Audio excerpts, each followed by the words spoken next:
Israel Amerika Serikat dengan genderang api perang tampaknya ingin menulis ulang peta Timur Tengah, selama 10 hari terakhir. Serangan awal pada tanggal 28 Februari tahun 2026 dirancang untuk menghancurkan tulang punggung Republik Islam Iran. Targetnya mengeliminasi fisik sang rahbar pemimpin tertinggi, Ali Khamenei, yang berusia 86 tahun, untuk menciptakan kekosongan kekuasaan. Teheran dihujani rudal dan Khamenei meninggal dunia bersama ratusan korban jiwa. Kalkulasi Washington dan Tel Aviv sederhana bahwa setelah sang rahbar tumbang, warga Iran akan turun ke jalan menghancurkan rezim. Namun, decapitation strike, pemenggalan kepala rezim, gagal membuahkan kejatuhannya. Justru, kematian Khamenei bersalin rupa menjadi situs perlawanan bagi Iran. Ketika langit Teheran masih mengepulkan asap hitam pekat dari serangan Israel Amerika atas fasilitas minyak, sebuah pengumuman yang justru membuat Pentagon dan Mossad tersentak kaget. Majelis ahli yang terdiri dari 88 ulama, dengan suara menentukan, menunjuk Ayatollah Sayyid Mojtaba Hosseini Khamenei sebagai pemimpin tertinggi ketiga Republik Islam Iran. Amerika Israel yang menanti keruntuhan justru disuguhi kontinuitas kepemimpinan tertinggi. Bahkan, beberapa jam setelah pengangkatannya, gelombang rudal balistik bertuliskan, "At your command, Sayyid Mojtaba," menghujani wilayah utara dan tengah Israel, memaksa sirene meraung hingga Tel Aviv dan Haifa. Opini singkat ini ingin mengulas makna keterpilihan Mojtaba Khamenei dari sebuah perspektif yang lebih luas. Fenomena ini bukan sekadar soal suksesi tampuk kepemimpinan biasa. Ini adalah tamparan teologis dan politis yang membuat analis menyebutnya sebagai penghinaan besar bagi Amerika Serikat. Trump, dengan gaya khasnya, sempat mengeluarkan ancaman bahwa pemimpin baru Iran harus mendapatkan persetujuan dari Washington. Namun, Iran bergeming. Mojtaba Khamenei telah disahkan sebagai pemimpin tertinggi Iran. Tentu, hal ini memalukan bagi Trump yang berkoar-koar akan menentukan siapa yang berhak memimpin Iran sepeninggal Ali Khamenei. Majelis ahli yang memilih Mojtaba Khamenei, yang juga kehilangan ibu dan istrinya dalam serangan udara yang sama yang menewaskan sang ayah, adalah mekanisme pertahanan diri sebuah peradaban. Dalam tradisi Syiah, pembunuhan terhadap sang pemimpin justru acap mengubahnya menjadi syahid, yaitu figur suci yang darahnya terus mengalirkan energi perjuangan yang tak habis. Kematian Ali Khamenei dalam serangan musuh, sejatinya, tidak dilihat sebagai terminal akhir, melainkan babak baru dari narasi Karbala yang eternal, abadi, yaitu perlawanan kaum minoritas yang tertindas melawan tirani modern. Di sini letak kesalahan persepsi strategis Amerika Israel. Mereka mengira sedang berhadapan dengan struktur pemerintahan biasa, padahal mereka berhadapan dengan sebuah ekosistem perlawanan yang telah mengakar selama 47 tahun. Pengangkatan Mojtaba adalah bukti bahwa sistem ini mampu bereproduksi di waktu yang kritis sekalipun. Ia bukan sekadar anak yang mewarisi tahta, tetapi produk dari didikan langsung ideologi velayat-e-faqih yang telah disiapkan sejak lama. Dari kacamata geopolitik klasik, fenomena keterpilihan Mojtaba bagi Israel Amerika ini adalah sebuah kegagalan operasi yang menamparkan mereka. Target perubahan rezim gagal total. Alih-alih melumpuhkan, serangan ini justru menyatupadukan faksi-faksi yang sebelumnya mungkin berselisih di internal Iran.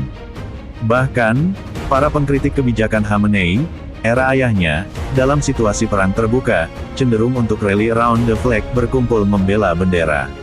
Lebih jauh lagi, serangan terhadap infrastruktur sipil seperti pabrik desalinasi air di Bahrain dan Kesh justru membuka mata dunia tentang wajah asli perang ini.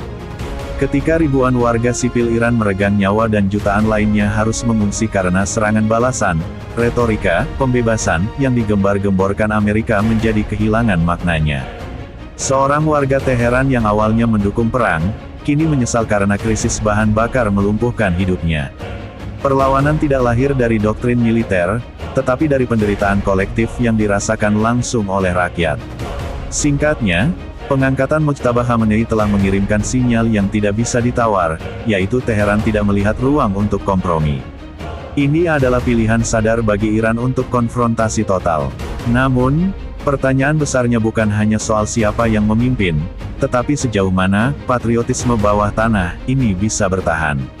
Perang telah membuat harga minyak mentah Brent melonjak 17% menjadi lebih dari $108 Amerika per barel, dan minyak mentah Amerika naik 20%. Ekonomi global terguncang, dan tekanan terhadap rakyat Iran sangat berat. Disinilah kejelian kita diperlukan bahwa membaca Timur Tengah tidak bisa hanya dengan kacamata cost and benefit ala ekonomi pasar.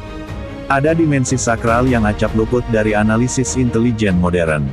Ketika seorang pemimpin Syiah berbicara tentang Karbala, ia tidak sedang bercerita tentang masa lalu, tetapi sedang merangkaikan masa lalu, kini, dan nanti menjadi satu mata rantai perlawanan.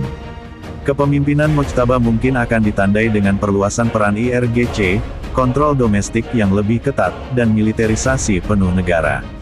Ini adalah jalan yang berisiko, penuh onak duri. Namun, bagi para pemilih di majelis ahli, risiko menyerah di bawah bayonet asing jauh lebih besar bahayanya daripada risiko otoritarianisme domestik. Pilihan ini, dalam kerangka berpikir mereka, adalah pilihan antara izah kehormatan, dan siloh kehinaan. Dan, dalam dikotomi seperti itu, tidak ada ruang untuk abu-abu. Karenanya, makna keterpilihan Mojtaba Khamenei adalah deklarasi bahwa Iran tidak akan menjadi Libya atau Irak berikutnya. Bahwa di tengah gempuran teknologi perang tercanggih milik Amerika Israel, ada variabel, kehendak politik, yang tidak bisa dihancurkan oleh rudal jelajah. Ini adalah pesan yang dikirim untuk Washington bahwa kalian bisa membunuh pemimpin kami, menghancurkan kilang minyak kami, bahkan meracuni air minum rakyat kami, tetapi selama jaringan ulama, garda revolusi, dan rasa solidaritas akibat agresi masih ada, perlawanan rakyat Iran tidak akan pernah surut dan padam.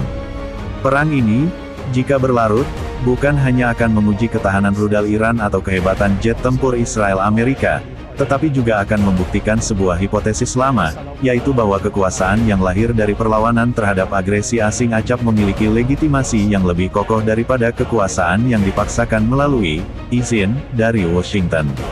Pungkasannya, dunia barat, khususnya Israel Amerika, mungkin tidak akan menyukai wajah Iran yang baru di bawah kepemimpinan Mojtaba.